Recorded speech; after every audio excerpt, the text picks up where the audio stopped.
In the beginning, before time was measured by rising suns or fading moons, there stood among heaven's countless hosts a figure clothed in brilliance beyond human imagination, named Lucifer, the light-bearer. Scripture describes him as the anointed cherub that covered, adorned with every precious stone, radiating beauty like a living jewel, reflecting divine light as if creation itself sang through his being. Ezekiel paints him walking amidst fiery stones, a guardian of sacred mysteries, full of wisdom, perfect in form, radiant in splendor, heaven's own masterpiece, entrusted with unmatched authority in the presence of God.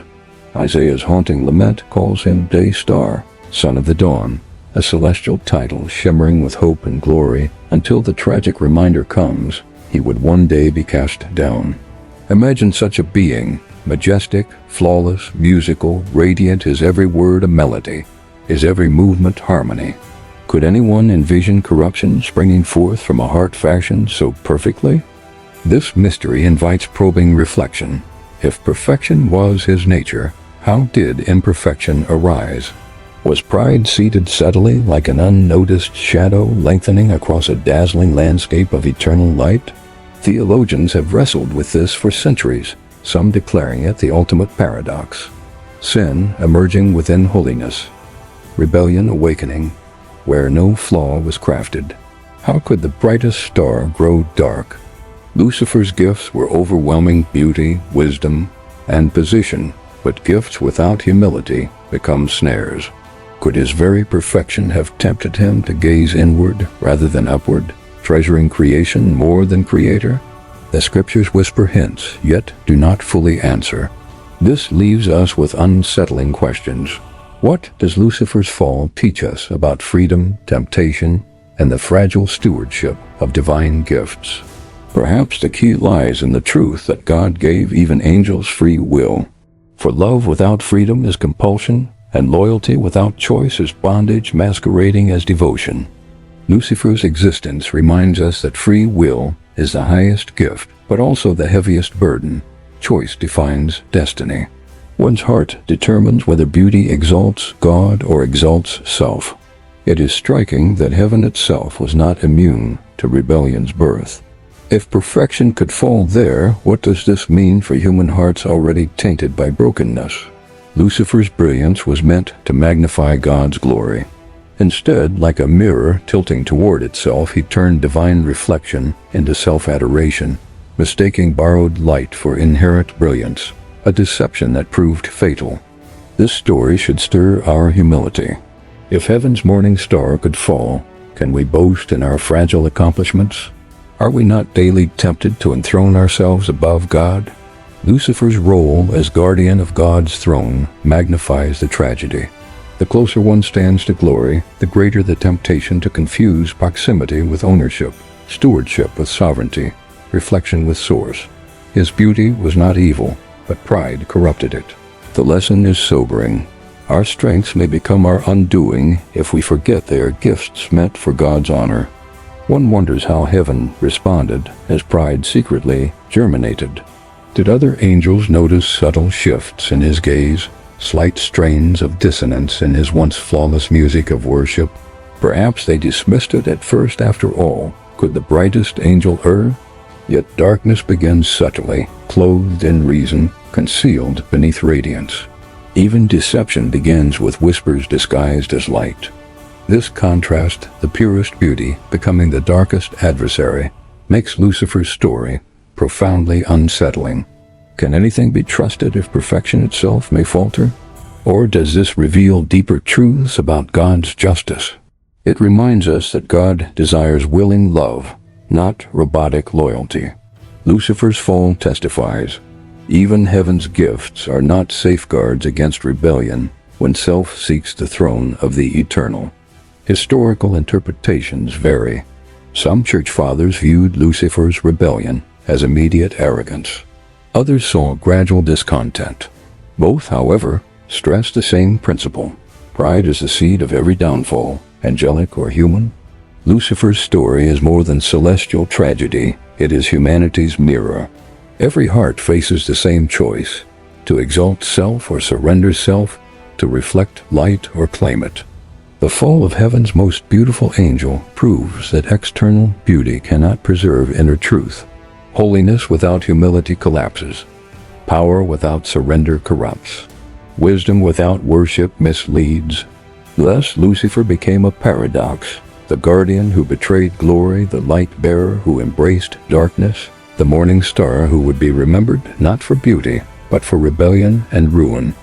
Yet even here lies profound hope. If Lucifer's fall teaches us pride's danger, it also illuminates humility's worth.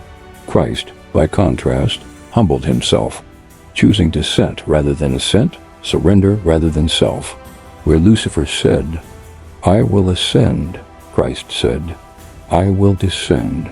Where Lucifer sought a throne, Christ embraced a cross.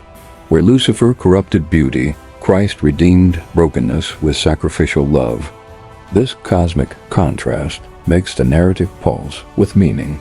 The story of heaven's brightest star is not merely about loss, it is about choosing whom to reflect, God's light or self's shadow. Every gift, every talent, every measure of beauty we hold is but a reflection. To forget this is to follow Lucifer's path. To remember is to walk in light. So the radiance of the morning star remains a warning. Gifts without gratitude twist into pride. Wisdom without humility becomes folly. Beauty without worship collapses into ruin. As we ponder Lucifer's brilliance and fall, the question lingers, which path are we walking? Is our light borrowed for God's glory or stolen to illuminate our own thrones? Lucifer's tale unsettles us because it whispers possibility. If he could fall, so can we. Yet it also inspires hope. If Christ could descend, we too can choose humility. This is why the radiant morning star's fall matters. It is not ancient myth, but eternal mirror reminding us that greatness without surrender breeds ruin, but surrender births everlasting light. Thus, chapter 1 closes not with despair, but invitation. Learn from Lucifer's pride, but embrace Christ's humility. For even the brightest angel fell, yet humble hearts still shine eternally. In heaven's radiant courts, where light dances endlessly and perfection reigns without blemish, a strange paradox began to stir. From a heart once flawless, pride silent, subtle, uninvited planted its dangerous seed. Lucifer, the morning star, stood among heaven's most exalted. His garments shimmered like dawn, his voice carried melodies of eternity. Yet within that brilliance, a question quietly whispered, "Why not me? How could sin arise in one unstained?" This mystery has perplexed prophets, theologians, and seekers across centuries. Could perfection itself become vulnerable when self-regard overshadows surrender to the Creator's glory? Ezekiel declares, "Your heart became proud on account of your beauty." Pride transformed admiration into entitlement, reflection into rivalry. Lucifer's gaze shifted inward, no longer upward, birthing rebellion within radiance. Here lies the chilling truth. Sin's origin is not external corruption, but internal distortion. Lucifer's beauty, meant to magnify God, became his idol. His wisdom became justification for self-exaltation above divine order. Pride thrives on subtlety. It never announces itself with thunder, but whispers with suggestion. You deserve more. You are greater. Why serve when you could rule? Thus rebellion silently matured. Isaiah records Lucifer's 5 declarations of ambition. I will ascend, I will exalt, I will sit, I will ascend. I will be like the Most High. Each phrase echoes self-enthroned. Notice the progression, from desire for elevation to rivalry with God. Pride always escalates. It never rests satisfied. What begins as admiration of self becomes obsession, then rebellion, then destruction. The danger of pride lies in its plausibility. It doesn't appear monstrous, but appealing. Who questions confidence? Who doubts ambition? Yet beneath pride's mask lies a corrosive hunger for sovereignty. Lucifer desired the throne, forgetting he was created to serve it. How often do we mirror this same error-seeking control where surrender was meant, exalting self where God belongs? Paul contrasts Lucifer's pride with Christ's humility in Philippians 2. While Lucifer grasped for equality with God, Christ, being God, emptied himself, taking the form of a servant, embracing obedience even unto death. The cosmic irony unfolds. The exalted angel fell seeking ascent, while the eternal Son was exalted precisely because he descended. Pride reaches upward only to fall. Humility descends only to rise. Lucifer's pride distorted love into possession. Where love celebrates the other, pride seeks dominance. Where beauty inspires gratitude, pride demands admiration. Where worship surrenders, pride insists. Worship me instead. Have we not felt this shadow ourselves? That desire to be seen, applauded, exalted even at others' expense? Pride is no distant celestial tale. It is the quiet battle within every heart. Lucifer's desire reveals something essential about free will. Even in paradise, freedom meant the possibility of self-centeredness. Love required risk. God did not program loyalty. He invited willing devotion. Theologians argue that Lucifer's pride is the root of all sin. Augustine declared, "Pride is a love of one's own excellence. It turns gifts into gods, blessings into burdens, freedom into chains." History echoes this lesson. Kingdoms collapse under arrogant rulers, leaders fall through vanity, families fracture because of unchecked ego. Lucifer's story becomes humanity's mirror, reflecting pride's devastating ripple through generations. But why would God allow pride to fester? Couldn't he extinguish it instantly? Perhaps love demands exposure of rebellion's true nature. Only then would creation fully understand pride's poisonous fruit. Lucifer's pride fractured heaven's harmony, yet it also unveiled humility's immeasurable worth. The contrast between the proud angel and the humble Christ makes humility shine brighter, proving surrender stronger than self-exaltation. Consider the emotional weight of heaven's grief. Angels, once inspired by Lucifer's music, now heard dissonance. Could they have sensed love fading into arrogance, loyalty curdling into self-adoring ambition? The tragedy deepens when we realize pride blinds. Lucifer, intoxicated with self, could not perceive his impending ruin. Pride convinces us we are rising, even while dragging us downward. This blindness still haunts humanity. Pride tells us we control destiny, yet leaves us enslaved. It whispers strength, yet weakens love. It promises crowns, yet delivers ashes, just as Lucifer discovered. And yet, pride is strangely universal. From Eden's fruit to modern pursuits, the temptation is the same. You can be like God. Lucifer's lie became humanity's heritage, repeating endlessly across time. Christ stands as the antidote. Where pride shouts, "I will ascend," Christ whispers, "I will descend." Where pride clings, Christ releases. Where pride demands glory, Christ embraces shame for redemption's sake. Lucifer's seed of pride invites us to inspect our own hearts. Do we celebrate our gifts with gratitude, or do we secretly hunger for thrones never meant for us? Perhaps the lesson is this: pride is rebellion's seed, humility its antidote. The heart chooses daily to exalt self or to glorify God, to reflect light or to steal it. Lucifer reminds us that pride is not satisfied with admiration. It seeks worship. What began as subtle self-awareness ended with open defiance against the throne that sustained his very existence. Yet God, in wisdom, allowed this drama to unfold. Why? So that eternity might forever remember. Pride leads to ruin, but humility leads to life. The contrast testifies eternally. What emotions stir when considering perfection corrupted by pride? Grief, yes, but also warning. If heaven's brightest fell, who among us is safe, save by constant surrender and humility before God? Lucifer's story is unsettling, but necessary. It reveals pride as the root beneath sin's branches, quietly twisting love, distorting worship, and shaping destiny, both for angels and for us. Every time we seek thrones of our own making, we reenact his rebellion. Every time we choose humility, we echo Christ's descent. Which voice rules our heart, the morning star's or Christ's? The seeds of pride in Lucifer's perfect heart were not anomalies, they are warnings. They remind us that no gift exempts us from temptation, and no beauty secures loyalty without humility. Therefore, pride must be recognized early. Like a seed, it grows silently, invisibly, until its roots entangle everything. Humility must be cultivated daily, or pride will quietly dethrone God in our lives. As we close this reflection, consider, Lucifer's story isn't about a distant angel alone. It's about us. In every choice, pride or humility shapes eternity. The throne we seek determines destiny. In heaven's courts, where harmony once wove every note of worship, a dissonance arose.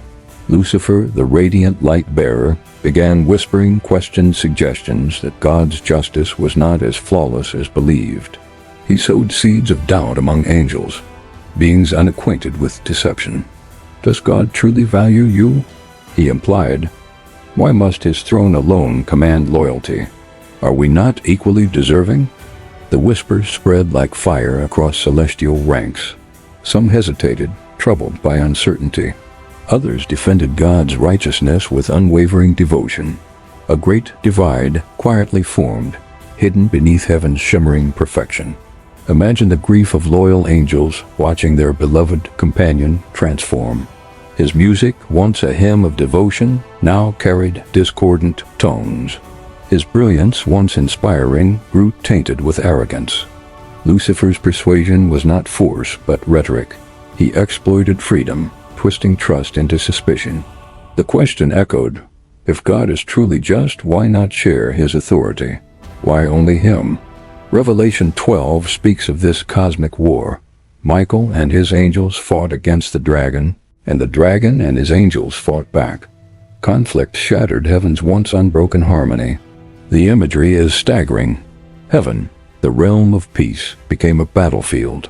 Angels, pure and radiant, clashed not with weapons of steel, but with loyalty, allegiance, and eternal truth itself. Theological debates swirl around this passage. Some interpret it as symbolic of Christ's victory at Calvary. Others see it as a primordial event. Either way, the cosmic struggle is undeniable. The heart of rebellion was deception. Evil does not conquer by strength, but by distorting truth. Lucifer did not overthrow with power. He persuaded with lies, cloaking ambition as justice. This war was not simply about thrones. It was about trust. Would creation continue to believe in God's goodness, or would suspicion corrupt loyalty? The battlefield was ultimately the heart. How devastating it must have been for Michael and loyal angels to resist those they once called friends. Brotherhood fractured, loyalty divided, eternity itself paused at the brink of collapse. Lucifer's campaign exploited freedom's vulnerability. God had granted angels choice, but choice meant risk. The rebellion proved freedom's reality. Loyalty was genuine only because betrayal was possible. Without risk, love is hollow. Here lies the spiritual significance. God did not create puppets. He desired devotion rooted in choice. Lucifer's rebellion revealed both the danger of freedom and the beauty of willing loyalty. The war's emotional weight echoes through history. Every human conflict, born from deception and pride, reflects that first cosmic struggle. Heaven's rebellion is not distant. It reverberates in our fractured world. Consider the angels who hesitated. Did they wrestle with doubt, longing to believe God yet swayed by Lucifer's charisma? Free will demanded decision, and neutrality became impossible when truth itself was questioned. Eventually, lines were drawn. Michael, embodying unwavering loyalty, led heaven's faithful. Lucifer, consumed by self-exaltation, commanded legions who believed his distorted vision. Thus the stage was set for confrontation eternal. The rebellion climaxed in open conflict. Revelation depicts it as war, heavenly hosts clashing, not in physical carnage but in a battle of allegiance. Still, the consequences were immeasurably real. Lucifer, now the dragon, was defeated and cast down. His fall sealed his transformation from morning star to adversary.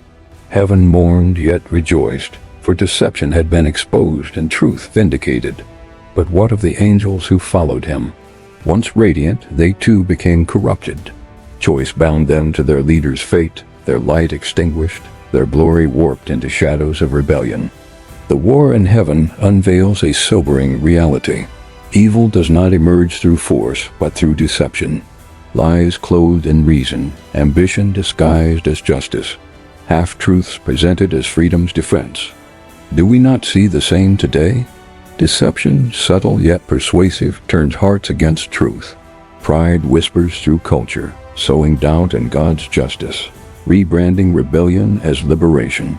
The cosmic rebellion shows that loyalty is proven in crisis. It is easy to worship amidst harmony.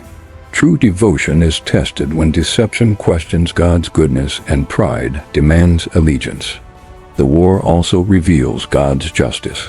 He allowed rebellion to unfold, not because he lacked power, but because truth must be revealed.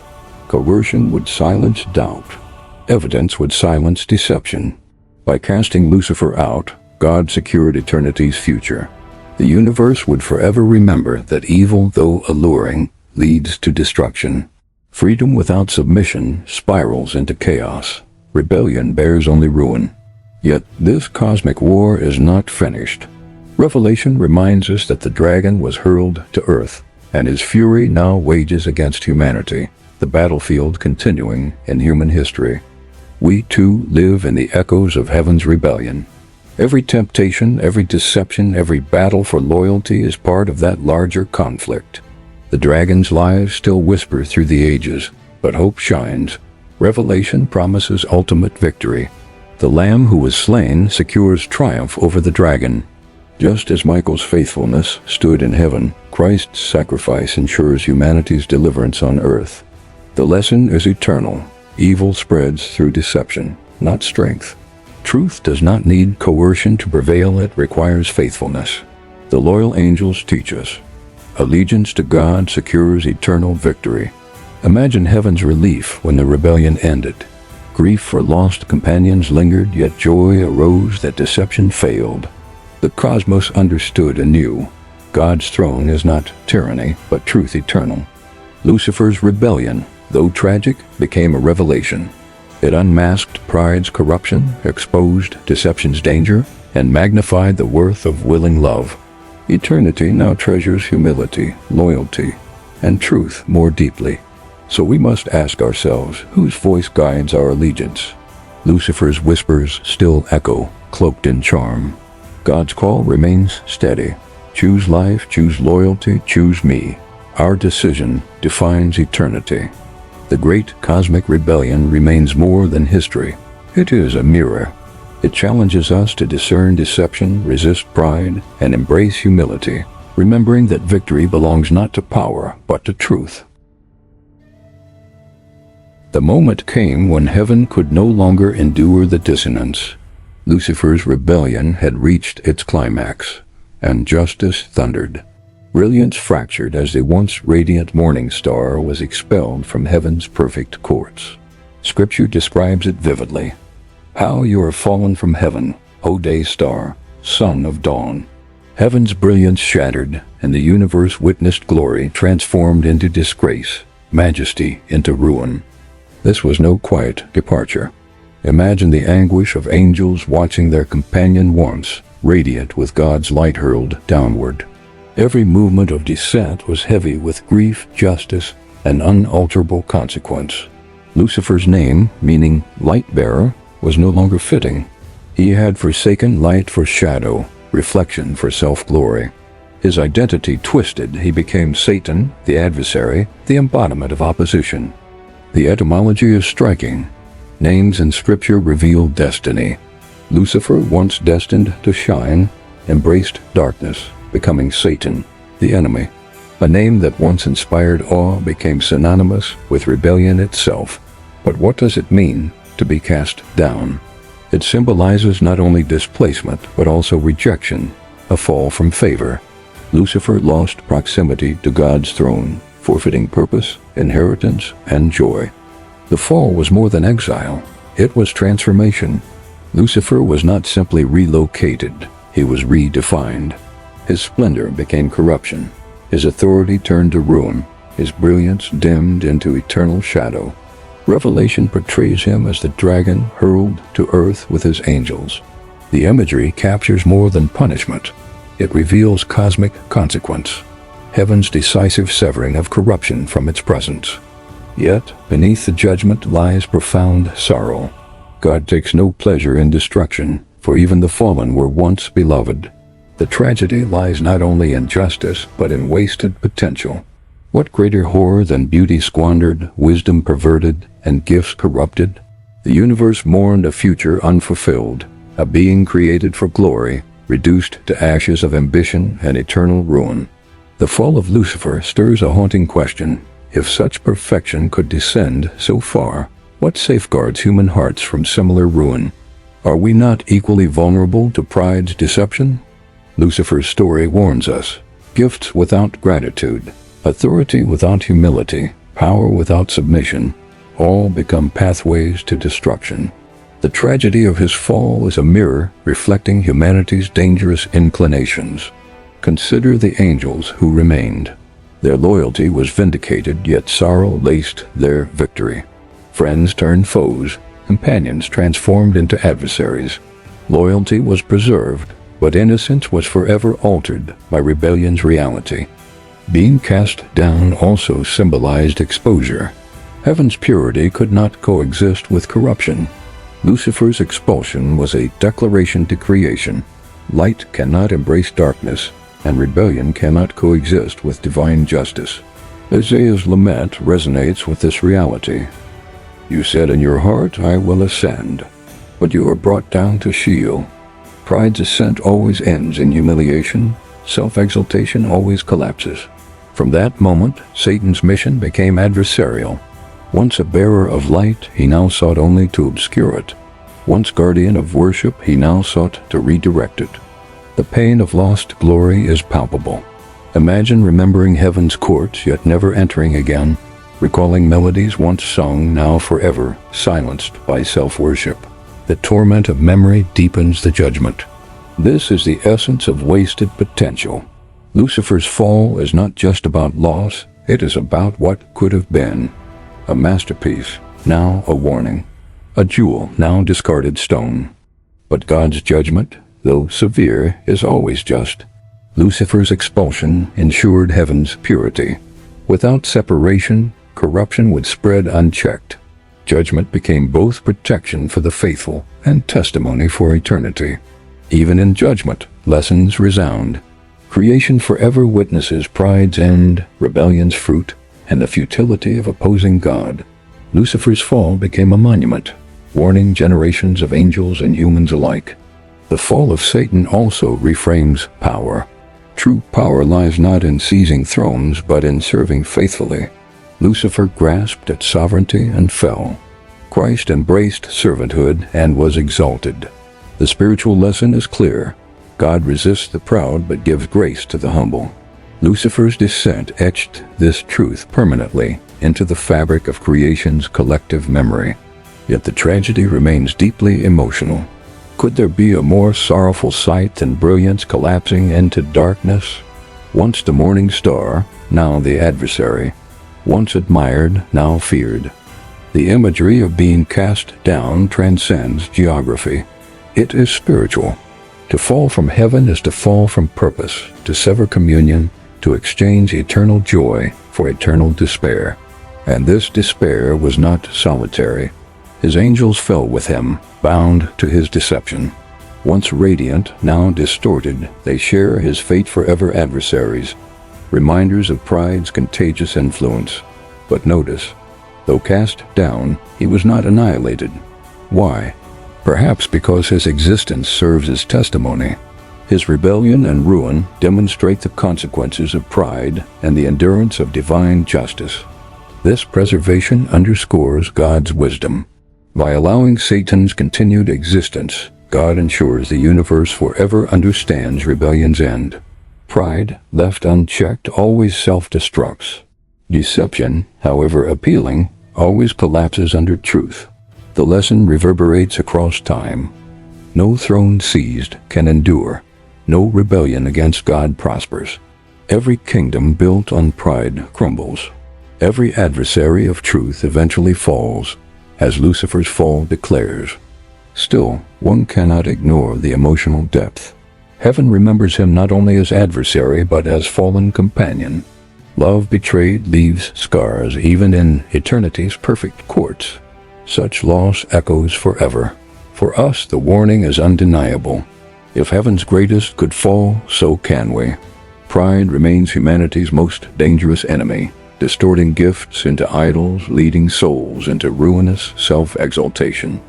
But the story is not only tragedy, it is also wisdom. God's justice shines clearer through judgment. Creation learns humility's worth, surrenders strength, and the unshakable reality that only God's throne endures forever. Thus, Lucifer's fall stands as both grief and testimony. Grief for what was lost, testimony to what truth demands. Even judgment, painful though it is, protects eternity's harmony from corruption. The tragedy of a fallen star is haunting, but it beckons us toward humility. Better to kneel in surrender than to grasp in pride. Better to descend with Christ than fall with Lucifer. As we reflect on the casting down, we must ask, whose path will we follow? The adversary's pursuit of self or the Savior's path of humility? Eternity depends on the choice.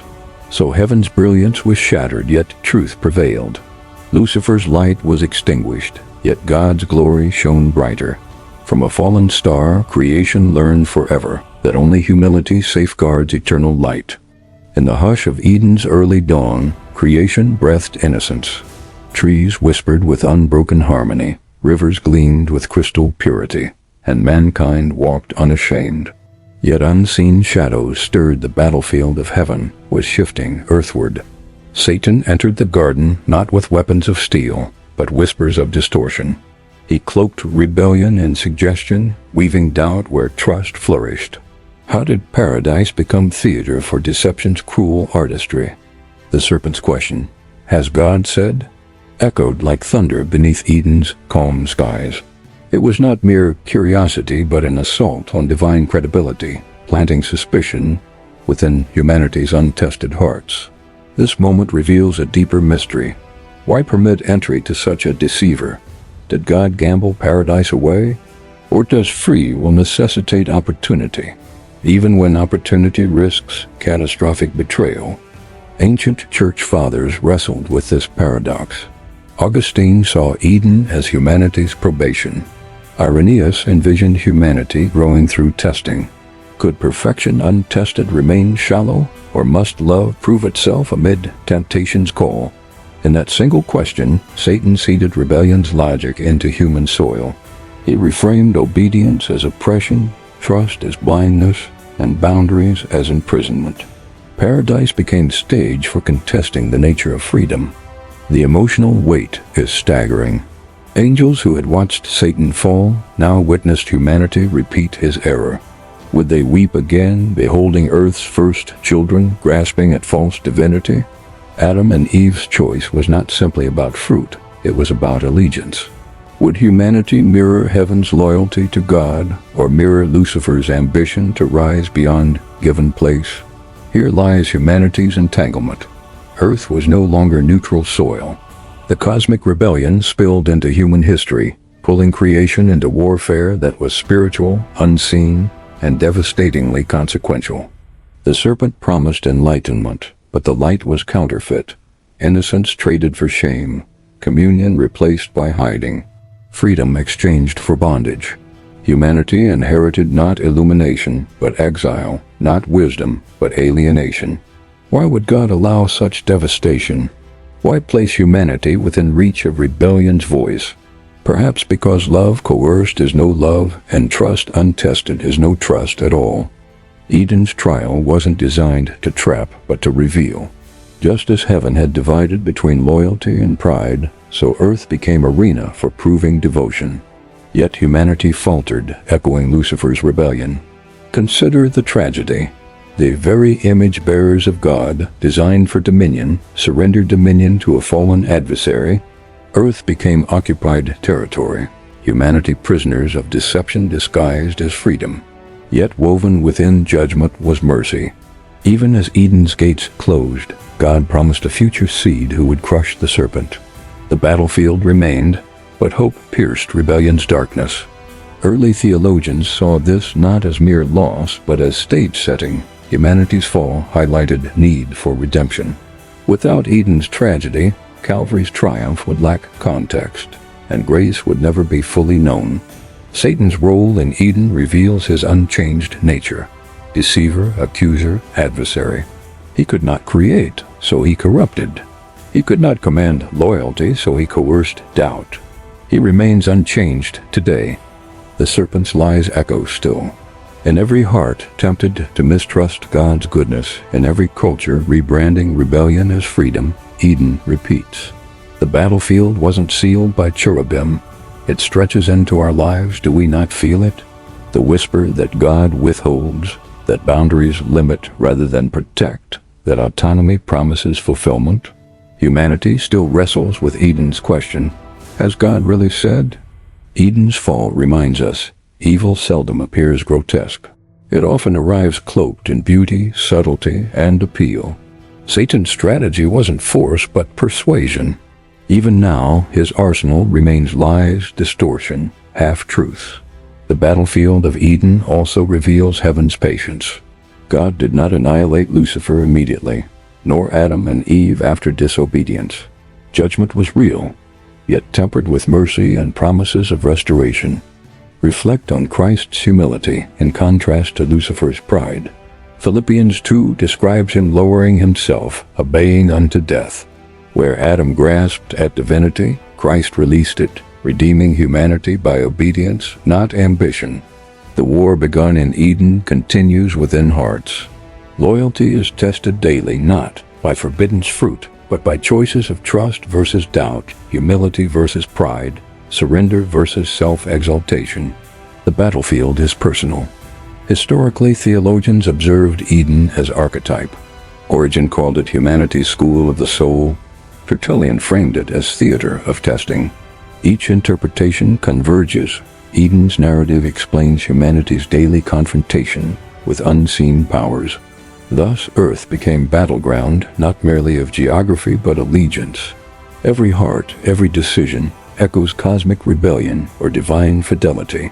Eden was beginning, not end, of humanity's entanglement with heaven's great controversy. Emotionally, the image of Eden lost still stirs grief. What could have been a world unmarred, love unbroken, communion unshaken, was fractured. Yet even in sorrow, Eden whispers of restoration yet to come. This narrative presses probing questions. What is freedom if not possibility of rebellion? What is loyalty if never tested? And what is redemption if not God's pursuit of fallen, wandering creation? The serpent's victory seemed absolute, yet hidden in God's words lay promise, a redeemer, bruised yet victorious. The battlefield was never final defeat, but preparation for ultimate triumph through Christ's sacrifice. Spiritual lesson emerges. The fall of Lucifer explains evil's presence, but Eden explains its persistence in us. Humanity inherited struggle, yet also invitation to resist deception, embrace truth, and choose humble allegiance. The battlefield today is subtle. It's in motives, ambitions, and whispers shaping identity. Satan no longer needs Eden's tree. He finds fertile soil in human pride, doubt, and longing for independence. Yet, hope endures. Just as angels once mourned but anticipated restoration, so we too can cling to promise. Christ's victory reframes the battlefield. We are no longer bound but invited into freedom. Eden becomes mirror. Will we repeat Adam's grasp or embrace Christ's surrender? The same adversary tempts, but the same God offers grace. The battlefield rages, but victory is already secured. Thus, the story of Eden is more than ancient memory. It is cosmic commentary, personal mirror, eternal lesson. Paradise lost sets stage for paradise restored. The battlefield remains, but so does hope. The story of Lucifer's fall is more than history.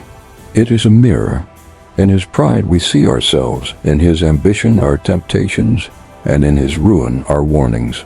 Pride begins subtly an elevated thought, a self-centered desire, a hunger for recognition. In Lucifer it was cosmic, yet in us it is daily. How easily admiration becomes addiction, confidence becomes conceit. Lucifer's fall unveils the peril of free will misused. Freedom, meant for love and trust, twisted into rebellion and rivalry. Can a gift so glorious also carry seeds of destruction? Why did God not annihilate Lucifer instantly? Would that have silenced rebellion or confirmed suspicion? Would creation worship God from love or from fear of swift obliteration? The question pierces eternity. God's delay in judgment reveals divine wisdom. By allowing rebellion's course to unfold, creation sees sin's nature unmasked. Lucifer's lies unravel not by suppression, but by demonstration, exposing pride's inevitable decay. This principle echoes in our lives. Sometimes God permits consequences to unfold, not from neglect, but from mercy.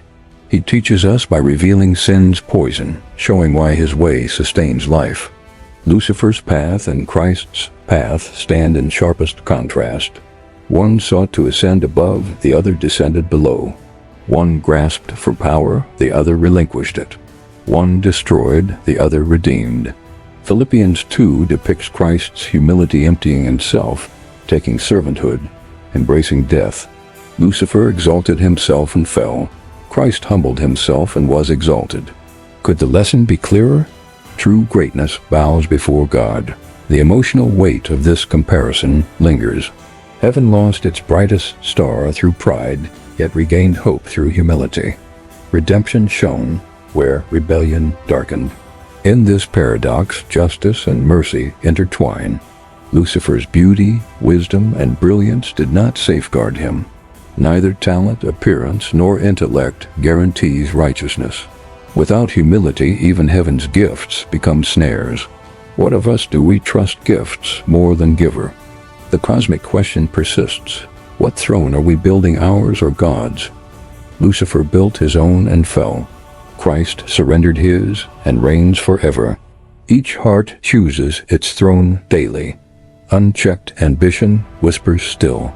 It disguises itself as progress, as self-fulfillment, as independence. But left unexamined, it grows into defiance of God. What begins as desire ends as rebellion. The fall of Lucifer reminds us that rebellion doesn't erupt overnight. It starts with seeds, envy, discontent, suspicion. Do we catch these early or let them take root in hidden corners? God's justice in Lucifer's expulsion was not cruelty but clarity. Heaven could not harbor rebellion without unraveling harmony. Judgment preserved love's integrity. Justice, then, was mercy for the rest of creation. This story raises haunting reflections. If Lucifer fell amid glory, what of us amid weakness? If angels stumbled, how vigilant must mortals be? Pride blinds. Humility guards. Which posture shapes our lives? The great controversy reveals reality of choice. Loyalty cannot be automated. Love cannot be programmed. Every creature stands within this tension. Will we worship God or worship ourselves? The stakes remain eternal. The endurance of evil often unsettles us. Why allow suffering? Why delay judgment? But creation's story teaches God's patience is salvation. His delays are not weakness but mercy, granting room for repentance. Lucifer's rebellion also explains our struggle.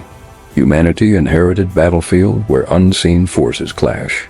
Yet Christ's cross declared ultimate victory. We fight, yes, but not hopelessly. The serpent's head will be crushed. Emotional closure emerges here. The darkest story bends toward light. Even rebellion becomes backdrop for redemption. Even Lucifer's fall points us to Christ's triumph.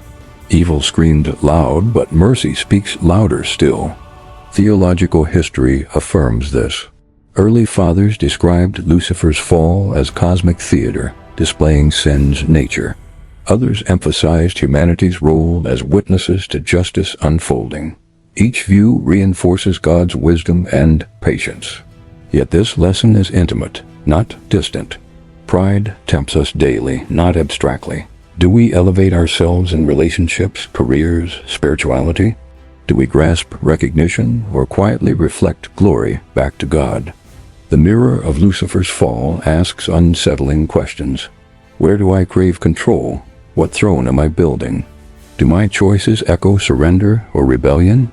Eternity weighs on daily decisions. Still, mercy offers hope. Unlike Lucifer, we have Redeemer. Where he hardened, we can repent. Where he exalted, we can humble. Grace rewrites destiny if only we bow. The contrast between Lucifer and Christ is not just theological, it is practical. Pride isolates, humility unites. Pride destroys, humility restores. Pride blinds, humility opens eyes. Which path do we embody? Even today, unseen battles rage within homes, societies, hearts. But the cross assures us, rebellion will not have last word. The adversary is defeated, his time short. Victory belongs to the Lamb. Reflect then. Are we spectators or participants? The story is not distant mythology, it is living reality. Our daily posture decides allegiance. The fall of Lucifer still whispers warnings and summons choices. Spiritual lesson shines, gifts are precious, but without surrender, they corrupt. Freedom is glorious, but without humility it self-destructs. Authority is powerful, but without love it oppresses. These truths echo Lucifer's fall. The final word is not despair, but hope. The adversary was cast down, but Christ was lifted up. Where rebellion severed, redemption reconciled. What was lost in pride is regained in grace. Creation's story bends toward restoration. Paradise lost becomes paradise restored. Rebellion shattered, but grace rebuilds. Even as Lucifer fell, Christ rose. Even as pride destroyed, humility redeemed. Hope remains stronger than despair. So the story concludes not with Lucifer's pride, but with Christ's humility. Not with fall, but with restoration. Not with rebellion, but redemption. And this hope is ours forever. If this moved you, please like, share, and subscribe. That's the only way you can help us. Keep telling the truth that saves.